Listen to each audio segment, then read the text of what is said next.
കൈകാലിലെ തരിപ്പ്, മരവിപ്പ്, കടച്ചിൽ ഒക്കെ രാവിലെ മുതൽ അനുഭവപ്പെടുന്ന ആളുകളുണ്ട്.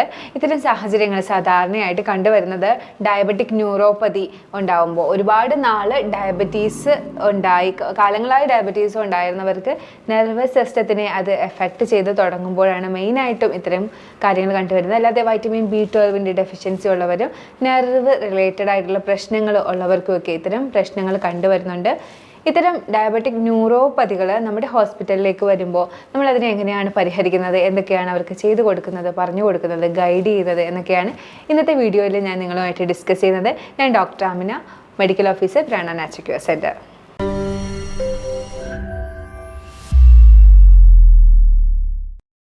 ഡയബറ്റിക് ന്യൂറോപ്പതി എല്ലാവർക്കും കേട്ട് പരിചയമുള്ളതാണ്. ഡയബറ്റീസ് വന്ന് കാലങ്ങൾ കഴിയുമ്പോഴത്തേക്കും ഡയബറ്റീസുകാർക്ക് ഉണ്ടാകുന്ന പ്രമേഹ രോഗികൾക്ക് ഉണ്ടാകുന്ന കുറച്ച് പ്രശ്നങ്ങളാണ് diabetic retinopathy, diabetic neuropathy, diabetic nephropathy. Retinopathy എന്ന് പറഞ്ഞാൽ കണ്ണിലേക്കുള്ള രക്തയോട്ടം കുറഞ്ഞ് കണ്ണിന് കേടുപാടുകൾ വരിക, കണ്ണിൻ്റെ കാഴ്ച മങ്ങുക, തിമിരം പെട്ടെന്ന് വരിക, അത്തരം കണ്ണിന് പെട്ടെന്ന് കേടുപാടുകൾ വരിക. അതുപോലെ തന്നെ നെർവ്, നാഡീവ്യൂഹങ്ങൾ പെട്ടെന്ന് ക്ഷയിച്ച് നശിച്ചു പോവുക. അതുപോലെ തന്നെ കിഡ്നി, അതിനെ നെഫ്രോപ്പതി എന്ന് പറയും, കിഡ്നിക്ക് ഡാമേജ് ഉണ്ടാകുക. കൂടുതലായിട്ടും ആളുകൾ പറഞ്ഞു വരുന്നത് ഇത് മരുന്ന് കഴിച്ചാണ് ഡയബറ്റീസുകാർക്ക് ഇങ്ങനെ ഡാമേജ് വരുന്നത്. ഒരിക്കലുമല്ല. ഞാൻ മുമ്പൊരു വീഡിയോയിലും ഇതിനെക്കുറിച്ച് ഡിസ്കസ് ചെയ്തിട്ടുണ്ട്. കൃത്യമായി മരുന്ന് കഴിക്കുകയാണെങ്കിൽ നിങ്ങൾക്ക് ഈ പ്രശ്നങ്ങൾ വരണമെന്നില്ല. പക്ഷേ നിങ്ങൾ കൃത്യമായി മരുന്ന് കഴിച്ചുകൊണ്ട് ഇത്തരം ഷുഗർ കൺട്രോൾ ചെയ്യുന്ന കാര്യങ്ങൾ ചെയ്യുന്നില്ല, ഷുഗർ അനിയന്ത്രിതമായി പോയിക്കൊണ്ടിരിക്കുകയാണ്, ഞാൻ മരുന്ന് കഴിക്കുന്നുണ്ടല്ലോ എന്ന് വിചാരിച്ച് മധുരമിട്ട ചായ കുടിക്കുക, ബിസ്ക്കറ്റ്, ജങ്ക് ഫുഡ്, അരി ആഹാരം, അതും റിഫൈൻഡ് ആയിട്ടുള്ള അരി ആഹാരമൊക്കെ ഒരുപാട് കഴിക്കുക, ഞാൻ മരുന്ന് കഴിക്കുന്നുണ്ടല്ലോ എന്ന പേരിൽ ഇങ്ങനെ പ്രാക്ടീസ് ചെയ്യുന്നവർക്കാണ് ഇത്തരം പ്രശ്നങ്ങൾ വരുന്നത്. അങ്ങനെ ചെയ്യുന്നവരാണ് നമ്മുടെ ചുറ്റും കൂടുതലായി ഉള്ളത്. അപ്പോൾ മരുന്ന് കഴിക്കുന്നവരും ഡയബറ്റീസിന് വേണ്ടി ഷുഗർ കൺട്രോൾ ചെയ്യേണ്ടതുണ്ട് എന്നാണ് ഞാൻ ചുരുക്കത്തിൽ പറഞ്ഞത്. മരുന്ന് കഴിക്കുന്ന സാഹചര്യത്തിലും നമ്മൾ ഇത്തരം ഫുഡ് ഹാബിറ്റ്സ് ഒന്നും കൺട്രോൾ ചെയ്യാതെ ഷുഗർ കണ്ടൻറ്റ് കൂടുതലുള്ള, ഗ്ലൂക്കോസ് കൂടുതലുള്ള ഭക്ഷണങ്ങൾ കഴിച്ചുകൊണ്ടിരിക്കുമ്പോൾ നമ്മുടെ നെർവായാലും നമ്മുടെ കണ്ണുകൾക്കായാലും അതുപോലെ കിഡ്നിയിലേക്കുള്ള ബ്ലഡ് സപ്ലൈക്കായാലും സംഭവിക്കുന്നത് കൂടുതലായി ഷുഗർ ഹൈക്ക് ഉള്ള സമയങ്ങൾ ശരീരത്തിൽ 1-2 സമയങ്ങൾ എപ്പോഴും ഉണ്ടായിക്കൊണ്ടിരിക്കും. 1, 2, 3. കാര്യം മരുന്നിൻ്റെ ആ ഒരു എഫക്റ്റ് കഴിഞ്ഞതിന് ശേഷം ഷുഗർ ശരീരത്തിൽ കൂടി നിൽക്കും, കൺട്രോൾ ചെയ്യുന്നില്ലല്ലോ. ആ ഒരു സാഹചര്യത്തിൽ നാഡീവ്യൂഹങ്ങൾക്കും രക്തക്കുഴലുകൾക്കും ക്ഷയം സംഭവിച്ചാണ് ഇത്തരം റെറ്റിനോപ്പതി, നെഫ്രോപ്പതി, ന്യൂറോപ്പതി ആയിട്ട് മാറുന്നത്. ഇങ്ങനെ നെർവ് ഡാമേജ് ഉണ്ടാവാനായിട്ടുള്ള കാരണങ്ങളിൽ വരുന്നതാണ് നെർവിന് എന്തെങ്കിലും കംപ്രഷനോ അല്ലെങ്കിൽ നെർവ് ഡാമേജോ ഉണ്ടാകുന്ന അവസരങ്ങൾ, ആൽക്കഹോളിസം അബ്യൂസിലേക്ക് പോകുന്ന രീതിയിൽ, അല്ലെങ്കിൽ അഡിക്റ്റായ ആൽക്കഹോളിസം ഒക്കെ ഉള്ളവരിൽ, പിന്നെ ഡിസ്ക് ഹെർണിയേറ്റഡ് ആയി ബൾജായി വന്ന് നെർവിനെ കംപ്രസ് ചെയ്യുന്ന അവസരങ്ങളിൽ, മൾട്ടിപ്പിൾ സ്ക്ലീറോസിസ് പോലെയുള്ള നെർവ് റിലേറ്റഡ് പ്രോബ്ലംസ് കേസസ് ഉള്ളവരിൽ, സയാറ്റിക്ക, പെരിഫറൽ ആർട്ടറി ഡിസീസ്, ഇത്തരം നെർവ് റിലേറ്റഡും വെയിൻ റിലേറ്റഡും ആയിട്ടുള്ള കണ്ടീഷൻസ്, അസുഖങ്ങൾ, സാഹചര്യങ്ങളിലൂടെ കടന്നു പോകുന്നവരിലൊക്കെ നമുക്ക് ഇത്തരം തരിപ്പും കഴപ്പും ഒക്കെ അനുഭവപ്പെടാറുണ്ട്. കൈകാലിലുണ്ടാകുന്ന തരിപ്പ് അസഹനീയമായി മാറിക്കഴിയുമ്പോൾ എന്തായാലും അസഹനീയമായി നിൽക്കുന്നത് വരെ നിങ്ങൾ കാത്തു നിൽക്കണമെന്നല്ല, പക്ഷെ നിങ്ങൾക്ക് അസഹനീയമായിട്ടുള്ള വേദനയാണ്, ഇരിക്കാനും നിൽക്കാനും പറ്റാത്ത രീതിയിലുള്ള വേദനയാണ് എന്നുണ്ടെങ്കിൽ ഉറപ്പായിട്ടും ഒരു ഡോക്ടറെ കണ്ട് അതിന് വേണ്ടിയുള്ള സ്കാനും ടെസ്റ്റുകളും എടുത്ത് എന്താണ് കൃത്യമായി സംഭവിച്ചിരിക്കുന്നത് എന്ന് വിലയിരുത്തേണ്ടതുണ്ട്. ഇത്തരം സാഹചര്യങ്ങളിൽ തലകറക്കം, നമുക്ക് സംസാരിക്കുന്നത് മനസ്സിലാവാതെ വരുന്നു, സംസാരിക്കാൻ പറ്റാതെ വരുന്നു, കൺഫ്യൂഷൻ ഉണ്ടാകുന്നു, മറവി ഉണ്ടാകുന്നു, ബാലൻസ് തെറ്റുന്നു, ഇതുകൂടി ഉണ്ടെങ്കിൽ നിങ്ങൾ ഉറപ്പായിട്ടും വിദഗ്ധമായിട്ടുള്ള ഡോക്ടറിനെ എത്രയും പെട്ടെന്ന് കണ്ട് ഏത് സ്കാൻ, MRIയോ CTയോ ഒക്കെ എടുത്ത് ഏത് നെർവിനാണ് പ്രശ്നമുള്ളത്, ഇത് നിസ്സാരമാണോ അല്ലയോ എന്ന് വിലയിരുത്തേണ്ടതുണ്ട്. ഇത്തരം അവസരങ്ങൾ നിസ്സാരമായി വിട്ടു പോവുകയാണ് എങ്കിൽ ക്രമേണ അത് സ്ട്രോക്ക് വരാനും അതുപോലെ തന്നെ ഇസ്കീമിക് ഹാർട്ട് അറ്റാക്ക് എന്ന് പറയും, നമുക്ക് ബ്ലഡ് സപ്ലൈ കുറഞ്ഞ് ഹാർട്ടിൻ്റെ പ്രവർത്തനം നിൽക്കാനും അതുപോലെ സീഷേഴ്സ് വരാനും വിറച്ചുകൊണ്ടുള്ള ജന്നി പോലെയുള്ള അവസരങ്ങൾ വരാനും ഒക്കെ കാരണമായി പോകും. ഓട്ടോണോമിക് നെർവസ് സിസ്റ്റത്തിനെ ഇത്തരം ന്യൂറോപ്പതികൾ അഫക്റ്റ് ചെയ്യാറുണ്ട്. അതായത് നമ്മുടെ വിസറൽ ഓർഗൻസിനെ അഫക്റ്റ് ചെയ്യുന്ന ഓർഗൻസിനെ ആയിരിക്കും അഫക്റ്റ് ചെയ്യുന്നത്, ഉള്ളിലുള്ള അവയവങ്ങളെ. അങ്ങനെ വരുമ്പോൾ ഹാർട്ടിൻ്റെ പ്രവർത്തനങ്ങൾ കുറയുക, ഡൈജഷൻ സംബന്ധിച്ചുള്ള പ്രശ്നങ്ങളുണ്ടായി, കോൺസ്റ്റിപ്പേഷൻ ഉണ്ടാകുക, പെൽവിക് ഏരിയയിൽ യൂറിനറി ഇൻകോണ്ടിനൻസ്, മൂത്രം പിടിച്ച് നിർത്താൻ പറ്റാതെ വരിക, അതുപോലെ തന്നെ സെക്ഷുവലായിട്ടുള്ള കാര്യങ്ങളിൽ ഏർപ്പെടുമ്പോഴത്തേക്കും അതിന് താല്പര്യം ഉണ്ടാവാതിരിക്കുക, അല്ലെങ്കിൽ ബുദ്ധിമുട്ട് അനുഭവപ്പെടുക, ഭക്ഷണം കഴിക്കുമ്പോൾ അത് ഇറക്കാൻ കഴിയാതെ വരിക. ഇത്തരം ബുദ്ധിമുട്ടുകളൊക്കെ നേരിടുന്നത് ഓട്ടോണോമിക് ഇൻവോൾവ്മെൻറ്റ് ഉണ്ടാകുമ്പോഴാണ്. അതുപോലെ പെരിഫറൽ ന്യൂറോപ്പതി ആണെങ്കിൽ കൈകാലിന് തരിപ്പ് അനുഭവപ്പെടുക, ബെഡ്ഷീറ്റ് തട്ടുമ്പോൾ പോലും ഒരു ബുദ്ധിമുട്ട് അനുഭവപ്പെടുന്ന രീതിയിൽ എക്സ്ട്രിമിറ്റീസ്, കാലിനും കയ്യിലും ഒക്കെ തരിപ്പും വേദനയും ഒക്കെ അനുഭവപ്പെടുന്ന അവസരങ്ങൾ ഉണ്ടാകുക, ഫൂട്ടിൻ്റെ ഷേപ്പ് ഫ്ലാറ്റായിട്ട് മാറുക, അൾസറും ഇൻഫെക്ഷനും ഒക്കെ അടിക്കടി വന്നുകൊണ്ടിരിക്കുക. ഇത്തരം സാഹചര്യങ്ങളിൽ പെരിഫറൽ ന്യൂറോപ്പതി ആയിരിക്കും. അതുപോലെ തന്നെ ചില അവസരങ്ങളിൽ പ്രോക്സിമൽ ന്യൂറോപ്പതി ആയിരിക്കും, ഹിപ്പ് റീജിയനിൽ അതുപോലെ തന്നെ ബട്ടക്സ് റീജിയനിലൊക്കെ തരിപ്പ് അനുഭവപ്പെടുന്ന അവസ്ഥ. മോണോ ന്യൂറോപ്പതി ആണെങ്കിൽ ഒരു നെർവേ ഇൻവോൾവ് ആയിട്ടുണ്ടാകുള്ളൂ. അത്തരം ഒരു നെർവ് ആകുമ്പോൾ ചിലപ്പോൾ ഫേസിലേക്ക് എപ്പോഴും തരിപ്പ് തോന്നുക, താടിയുടെ ഭാഗത്ത് തരിപ്പ് തോന്നുക, കയ്യിൽ മാത്രം തരിപ്പ് തോന്നുക, ഡയജസ്റ്റീവ് സിസ്റ്റം മാത്രം നന്നായി വർക്ക് ചെയ്യാതിരിക്കുക, അങ്ങനെ ഒരു നെർവ് മാത്രം ഇൻവോൾവ് ആയിട്ടുള്ള ന്യൂറോപ്പതിയും ഉണ്ടാകാറുണ്ട്. ഇത്തരം ന്യൂറോപ്പതികൾ നിങ്ങൾക്ക് തിരിച്ചറിയാൻ വേണ്ടി MRI സ്കാനും CT സ്കാനും ഒക്കെയാണ് ഡോക്ടേഴ്സ് സജസ്റ്റ് ചെയ്യുന്നത്. നമ്മുടെ ഡയബറ്റിക് ന്യൂറോപ്പതി ആയാലും വൈറ്റമിൻ്റെ ഡെഫിഷ്യൻസി ആയാലും പരിഹരിക്കാനായിട്ട് വൈറ്റമിൻ B12 ഡെഫിഷ്യൻസി ആണെങ്കിൽ നമുക്ക് എപ്പോഴും വൈറ്റമിൻ B12 അടങ്ങിയിട്ടുള്ള ഭക്ഷണങ്ങളായിട്ടുള്ള, ഇപ്പോൾ നോൺ വെജിറ്റേറിയൻ സോഴ്സ് ആണെങ്കിൽ ഒരുപാടുണ്ട്. വെജിറ്റേറിയൻസ് ആണ് എങ്കിൽ അവർക്ക് പാലുൽപ്പന്നങ്ങളും എടുക്കാം. വീഗൻസ് ആണെങ്കിൽ vitamin B12 സപ്ലിമെൻറ്റും vitamin B12 fortified ആയിട്ടുള്ള ഫുഡും ആയിരിക്കണം കഴിക്കേണ്ടത്. എന്നാൽ നിങ്ങൾക്ക് ഇനിയിപ്പോൾ നെർവ് ഡാമേജ് ഒക്കെ ആണെങ്കിൽ അതിൻ്റേതായ ചികിത്സാ മുറകൾ തന്നെ ഫോളോ ചെയ്യേണ്ടതുണ്ട്. ഇനി ഡയബറ്റിക് ന്യൂറോപ്പതിക്കും ഇത്തരം നെർവ് റിലേറ്റഡ് ആയിട്ടുള്ള പ്രശ്നങ്ങൾക്കും നിങ്ങൾക്ക് ഇൻസ്റ്റൻ്റായി ചെയ്ത് കൊടുക്കാൻ പറ്റുന്ന എക്സസൈസുകളും അല്ലാതെ ദൈനംദിനം ചെയ്യാൻ പറ്റുന്ന യോഗ ആസനകളും ഞാൻ എക്സ്പ്ലെയിൻ ചെയ്യുന്നുണ്ട്. ഡയബറ്റിക് ന്യൂറോപ്പതിയെക്കുറിച്ച് സംസാരിച്ചു കഴിഞ്ഞു. ഡയബറ്റിക് ന്യൂറോപ്പതിക്ക് ചില ആസനകൾ നമുക്ക് സഹായിക്കും.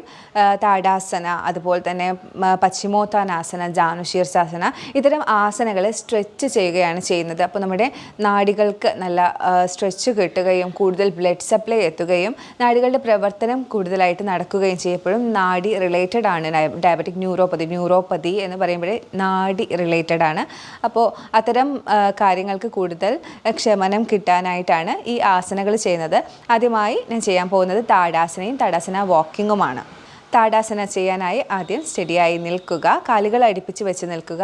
അതിനുശേഷം പതുക്കെ ശ്വാസം എടുത്തുകൊണ്ട് കൈകൾ സൈഡിൽ നിന്ന് തോള് വരെ ഉയർത്തുക. അതിനുശേഷം ശ്വാസം വിട്ടുകൊണ്ട് കൈകൾ മുകളിലേക്ക് ഉയർത്തുക. ശ്വാസം എടുത്തുകൊണ്ട് കൈകൾ യോജിപ്പിക്കുക. ഇങ്ങനെ ക്ലാസ്പ് ചെയ്തതിന് ശേഷം കൈകൾ മുകളിലേക്ക് സ്ട്രെച്ച് ചെയ്യുക.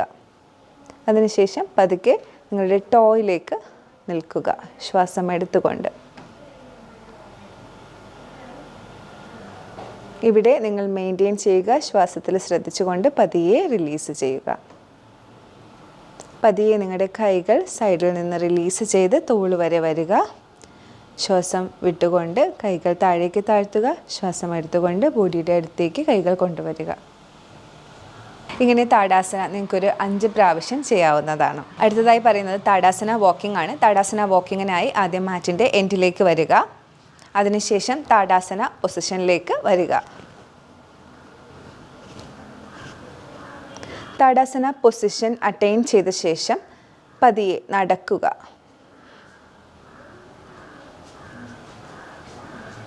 ഇങ്ങനെ നടക്കുന്നതിലൂടെ നിങ്ങളുടെ മസിലുകളും കാലിലെയും കയ്യിലെയും മസിലുകളും നെർവുകളും ബ്ലഡ് വെസലുകളും സ്ട്രെച്ച് ആവുകയും കൂടുതലായി ബ്ലഡ് സപ്ലൈ ലഭിക്കുകയും ചെയ്യും. ഇത് ചെയ്യുന്നത് ഡയബറ്റിക് ന്യൂറോപ്പതി. അല്ലാതെ ഉണ്ടാകുന്ന തരിപ്പ്, ക്ഷീണം ഇതിനൊക്കെ നിങ്ങൾക്ക് പരിഹാരമുണ്ടാകും. ഇത്തരം വാക്കിംഗ് നിങ്ങൾക്കൊരു 5 തവണ മാറ്റിൽ അങ്ങോട്ടും ഇങ്ങോട്ടും നടക്കാവുന്നതാണ്. പതിയെ നടക്കുന്നത് നിർത്തി ഹീലുകൾ താഴേക്ക് വെച്ച് കൈകൾ വിടിയിച്ച് തോളിൻ്റെ അവിടം വരെ വന്ന് ബോഡിയിലേക്ക് അടുപ്പിക്കുക.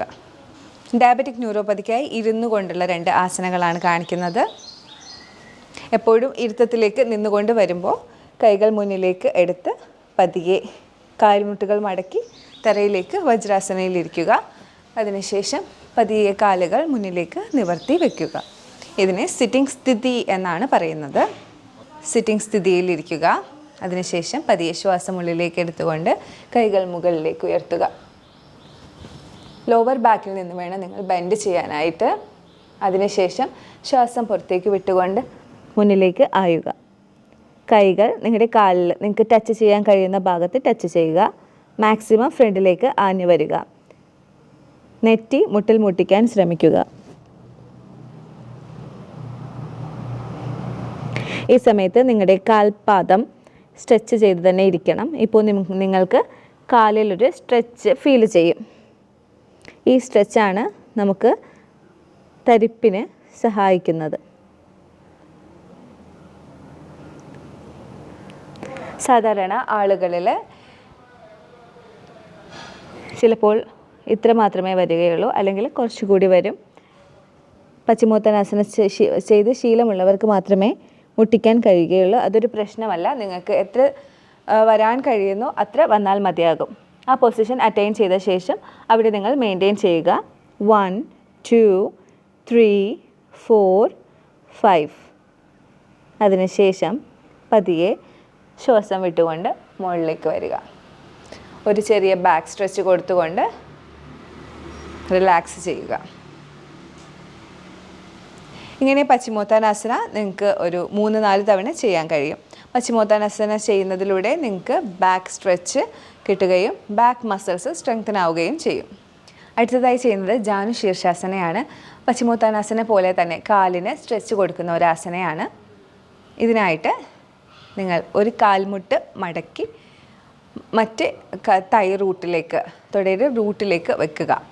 അതിനുശേഷം പതിയെ ശ്വാസം ഉള്ളിലേക്ക് എടുത്തുകൊണ്ട് ബാക്ക് സ്ട്രെച്ച് ചെയ്യുക. ബാക്കിൽ നിന്നും സ്ട്രെച്ച് ചെയ്യുക. അതിനുശേഷം ശ്വാസം വിട്ടുകൊണ്ട് താഴേക്ക് വരിക. എവിടെയാണോ നിങ്ങൾക്ക് കൈകൊണ്ട് ടച്ച് ചെയ്യാൻ ഫീറ്റിൽ കഴിയുന്നത് അവിടെ ടച്ച് ചെയ്യുക.